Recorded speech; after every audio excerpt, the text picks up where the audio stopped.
was a kiss, still burning. Didn't know I missed this passionate life. Now I'm addicted somehow. Let me tell you what is up with your smile? It's impossible, non-melting, irresistible. When I look through your eyes, not even sky's the limit.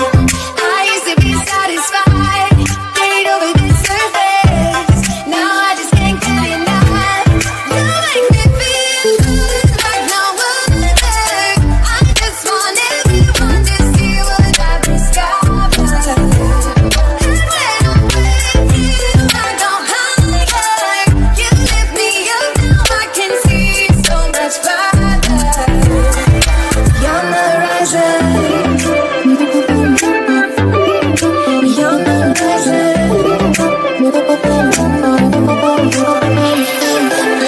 I'm a butterfly who has only begun, taking me a while to get it. Had to live and cry to appreciate life and what you give us for. Hello. Sorry, I was just getting things together. I hope everyone is well. Today is the 15th of May, 2025. We are going to go through an update of Samantha Murphy's. Oh, I can't even hear, sorry. Excuse me for a minute. I need to take my earphones out because I can't hear a thing. We're going to go over Samantha Murphy's update. Samantha Murphy is an Australian woman from Victoria who, just a quick rundown, was 51, and on the 4th of February 2024, she left her home and went out for a run in the local bush area and was due to meet up with a friend for brunch. Unfortunately, she never made that meeting. Eventually, they called the police. There was a search done, and unfortunately, Samantha hasn't been found. The night before, which was the 3rd of February, her and her husband had friends over for dinner, mutual friends, and they were sitting down and talking. And Samantha was telling her friends how she got into running in the local bush area at the Woo Woo Kerrang National Park, where she'd been running, and the next morning she was going to run 14, I've got to get this right, 14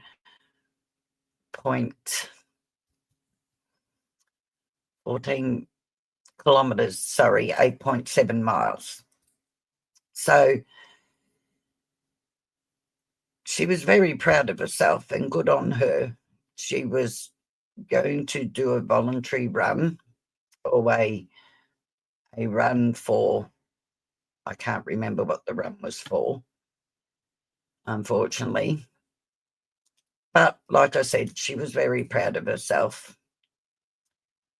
She got up and left that morning and, like I said, never returned. Her husband was attacked and accused. Like sadly so many victims do get attacked and accused of doing things to their partners or their children, whatever. Anyway, they arrested a 22-year-old man, which I did cover. The police come out and did a conference or press release, and the car did have a dent on it. In that press release, they come out and said that the car and the dent on the car had nothing to do with it, which I found strange at the time. However, that's what they put out. So let me cover the area for you. She come from Ballarat in Victoria, by the way, which is a beautiful country town. Quite a big country town. It's not by no means a very small country town. It's a fair size. So I will show, let me present, and I did this back to front, I'm sorry. I'll remove that one because I will show you the area.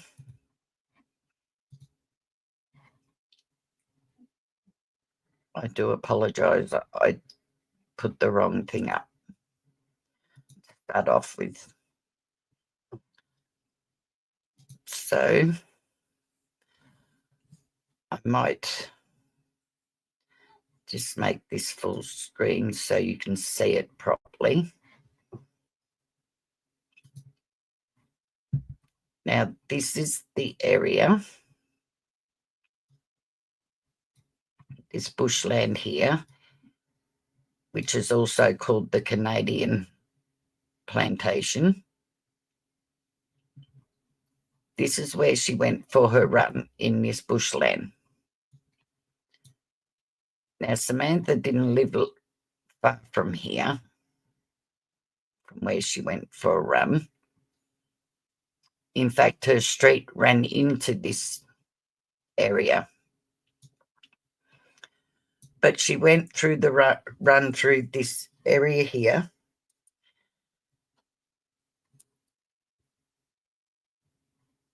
And as you can see, and it is quite a bushy area, but there are roads through this, dirt roads, that we can actually go down on, that even have street names to them. And here's one of them.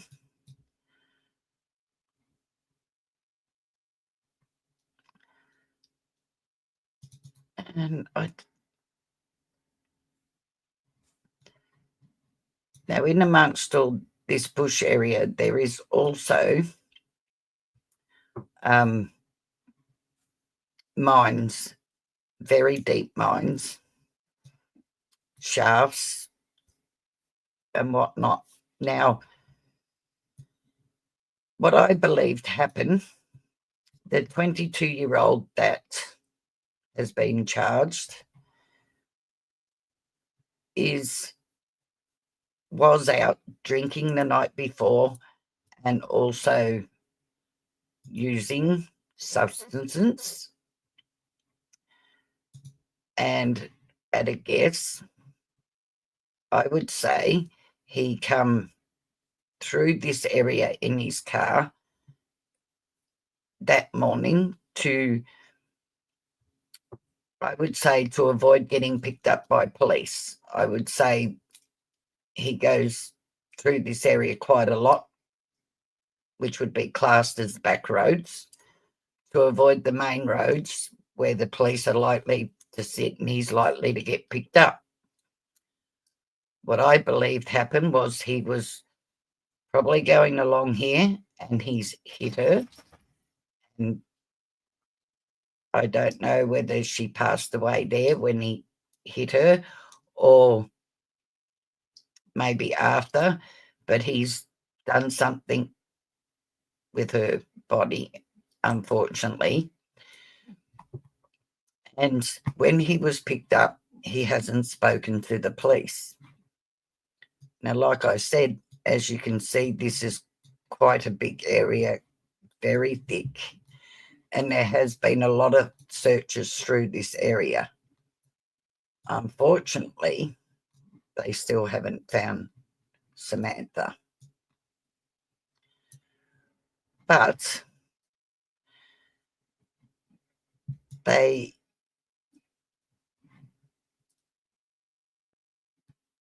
I believe now he's negotiating with them because the police went and picked him up from the jail and took him out there.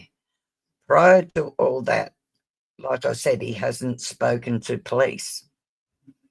That's what makes me think he's negotiating a deal with them. I could be wrong. But here in Victoria, we have a no body, no release. So if he never says where she is and he is convicted, unless he comes out with where she is, he will not be released. So, but going through the update, which I will share with you,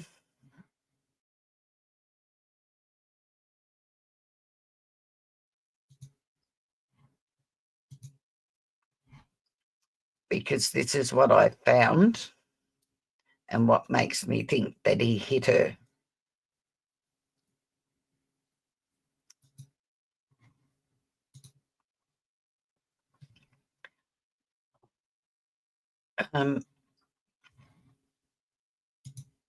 Getting myself confused here. I'm sorry. So I might take myself off the screen again.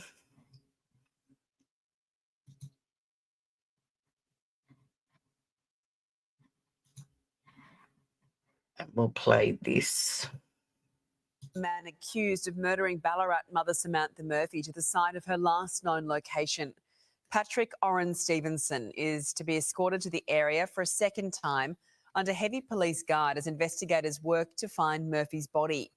The mother of three went missing on February 4 last year, and Stevenson has denied any involvement in her disappearance. The fact that he's been taken to the bushland scene does not suggest that he had any involvement with her murder or knowledge of her whereabouts.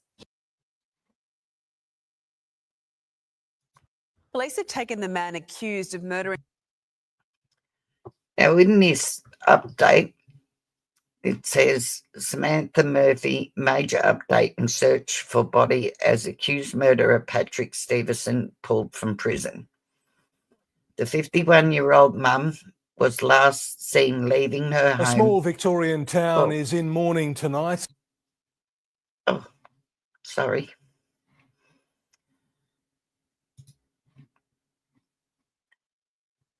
I've got to go back to here to read this.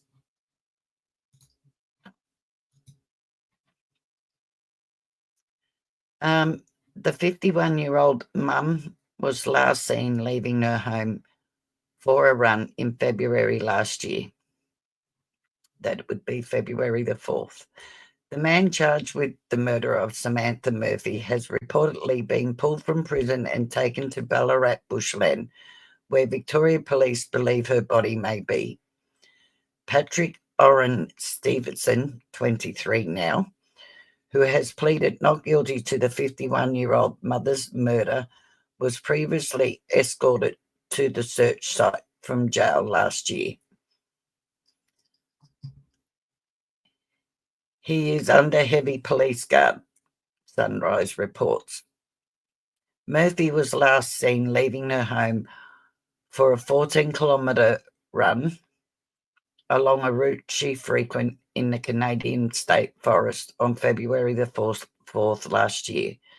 Her body is yet to be found, despite extensive searches by police and members of the public, with a particular focus on the Canadian State Forest, Enfield State Park, and Bunurong Bushland Reserve. 7 News does not suggest Stevenson was involved in Murphy's alleged murder or knows where the body is.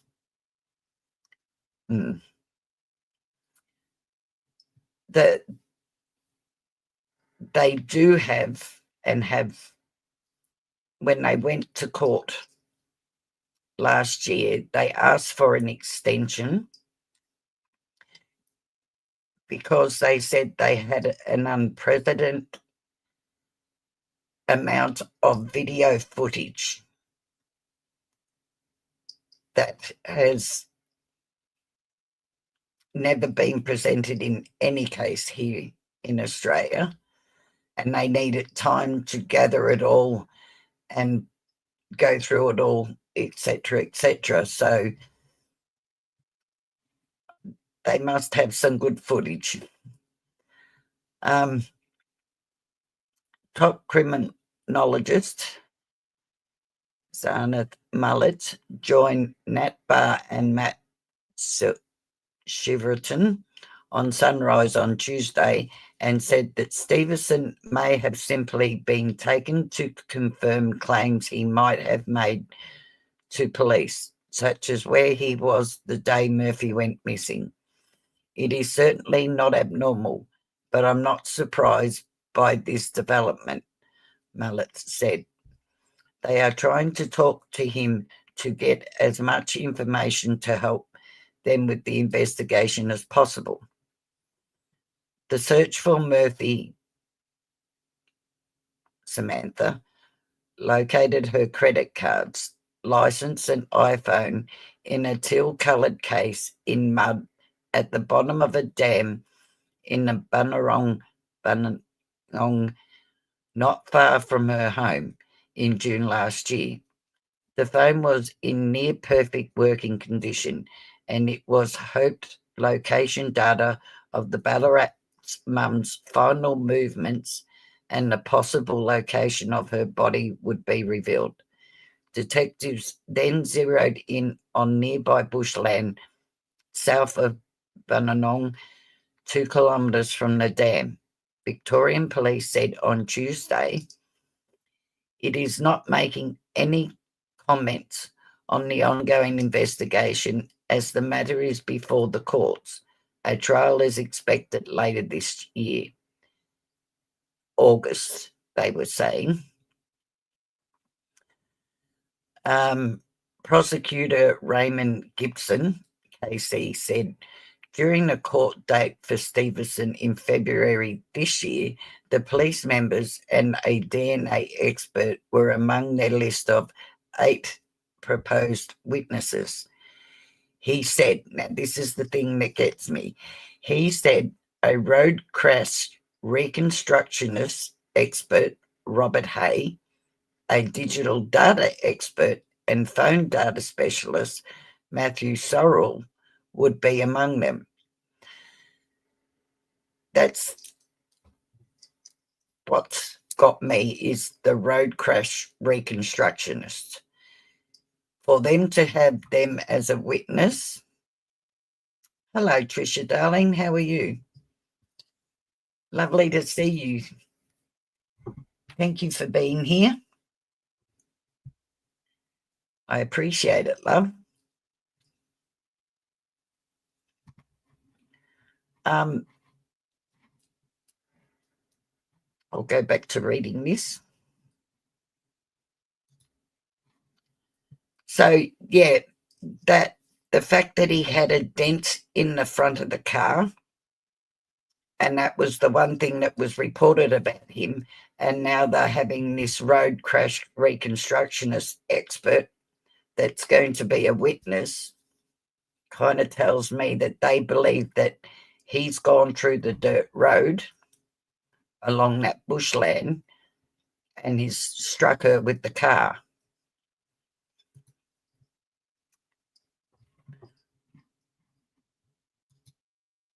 And like I said, this is meant to take place, this court hearing, in August of this year. Stevenson, the son of former AFL player Orrin Stevenson, had never met Murphy, but there was a small town connection between the two. Murphy worked as a volunteer in the uniform shop at St. Francis Xavier Primary School, where Stevenson attended as a child. 7 News understands police had been keeping an eye on Stevenson for 2 weeks before his arrest in March last year at a Ballarat home where he and his girlfriend were housed, sitting at the time. Oh, yeah, I forgot they were house sitting. So I still believe he's making a deal or trying to make a deal. Like I said, there's no body, no release. Did you see the area, Trisha,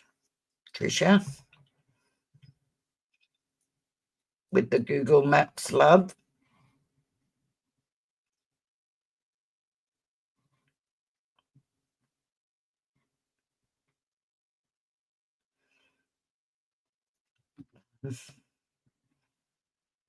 I've lost where I put it.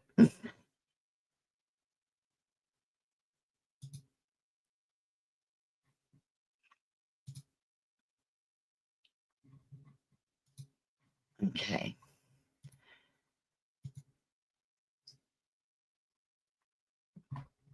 I'll show you that area again. Like I said, he lived not far from her, just over the other side of the bushland. Her street ran into that bushland.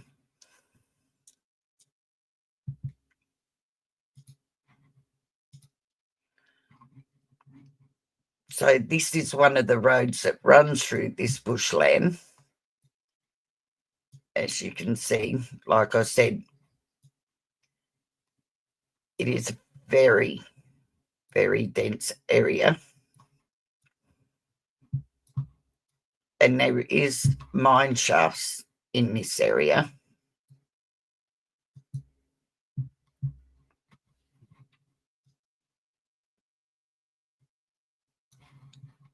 And if I can remember how to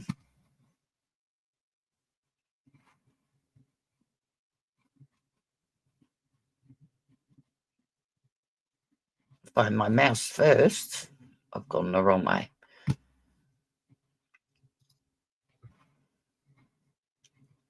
I've got to remember how to lift this.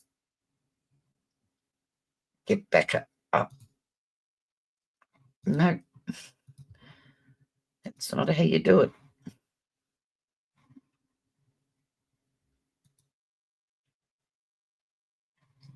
Oh.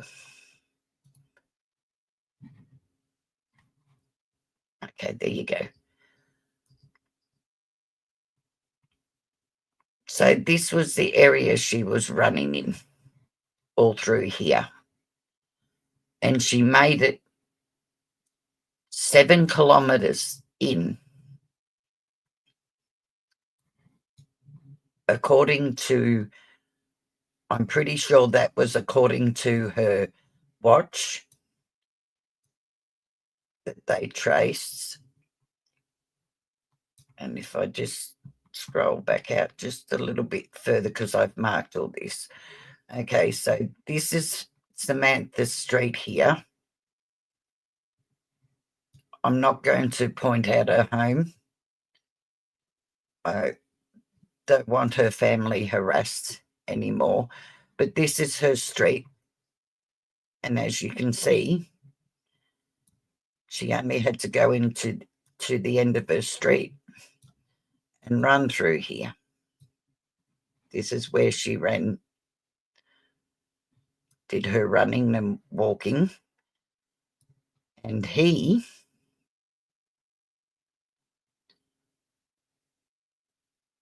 is from, and I did mark that too, he's over this side. I've just got to find where I've marked it.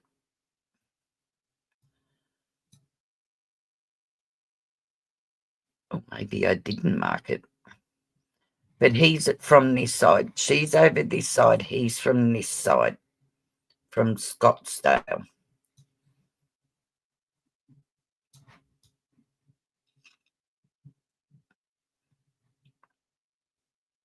And this is why I believe he drove through that bushland, like I said, to avoid the main roads where he was more than likely going to be picked up.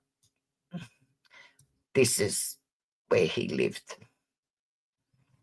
in this area.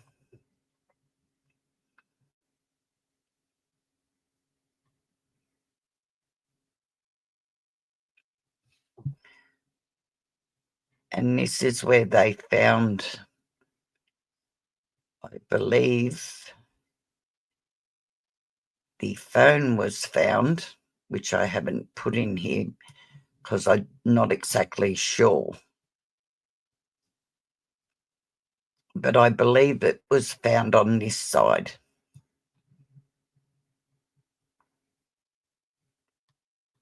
But until I know exactly where or a general area, I can't put that in.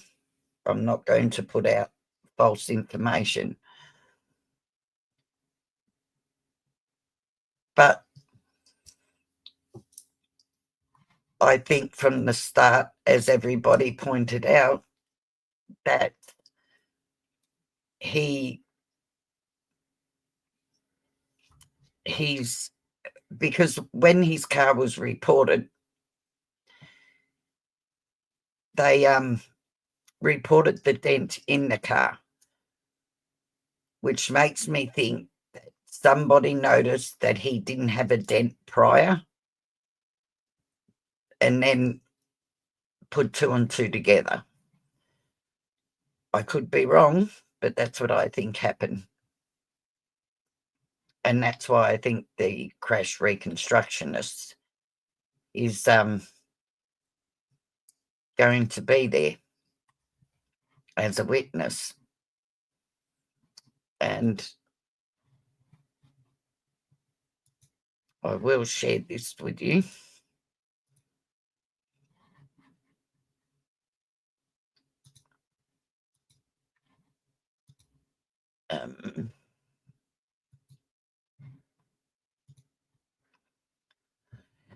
So in Victoria, no body, no parole.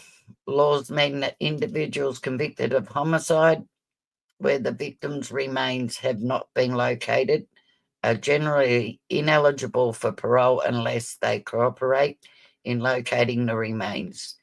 These laws are designed to provide an incentive for offenders to disclose the location of the body, which can offer closure and allow for proper burial for the victims of the family.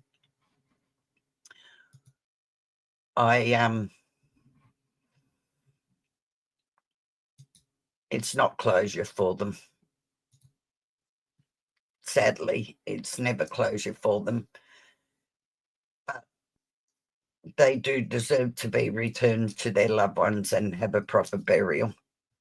And their loved ones do deserve a place where they can go and mourn. So I 100% agree with that. And hopefully he'll, if proven guilty, he will tell them where she is, or hopefully before then he'll show them or tell them where she's. If you can hear that crying in the background, it is my dog who is having dreams. I do apologise. So that's the only update at the moment.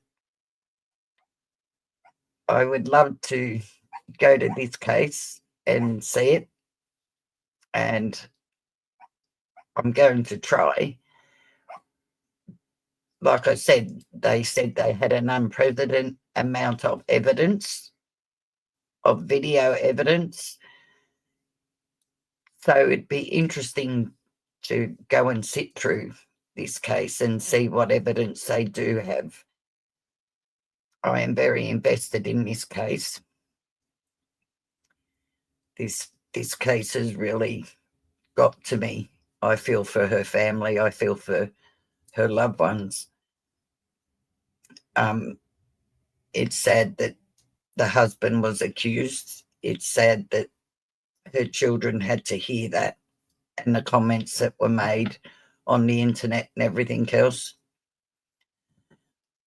So, like I said, accusing people needs to stop. it's doing more harm than good to these families, parents, etc. If they've done something and once they get caught for it, that's fine. But to accuse them and then to go into detail what you believe they've done, I do not agree with. 100% do not agree with. This guy is in prison and is charged with her murder. That's why I was willing to say I believed he hit her, because of the comments earlier that were made about the car.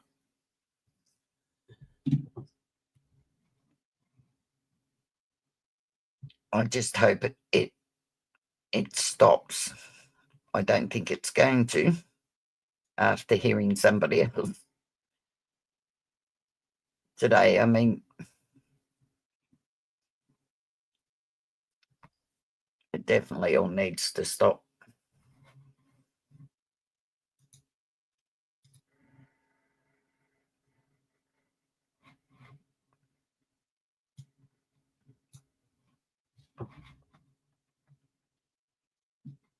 I have no idea.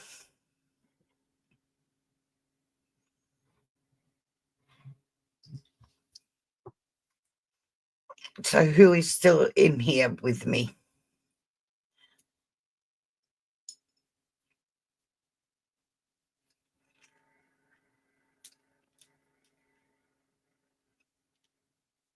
Just to let you all know, I am going to get back to doing the lives. I prefer doing it this way than doing videos. I find this a lot easier than doing videos. I like to talk with people. I feel funny sitting here talking to a camera. It's just not me. I just feel more comfortable in lives, and it feels good to get back on here and do lives. And I hope that the more I do them, the more people will come, because I enjoy everybody's opinions and everybody's company and just a general chit chat.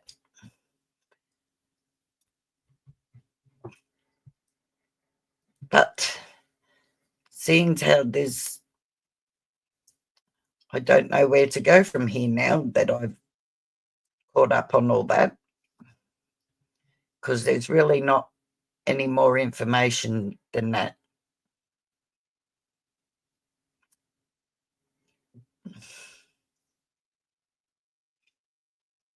So I'm going to do a live, just to let you all know, I'm going to do a live on Erin Patterson, the mushroom lady. So hopefully my notifications and that will get out there, and the more people will come and join me here. But to those who were here, I thank you very much for being here. Yes, this is a short live, but I do appreciate those who were there. Trust and believe, whether it's 21, 2001. I absolutely appreciate it. And I thank you sincerely for being here. Please take care, everyone. Thank you once again for joining me. Love and light to all of you. Thank you for your support. And hopefully this will get better. But take care, everyone. Look after yourselves. Be kind to yourselves and others. Thanks, guys. Bye.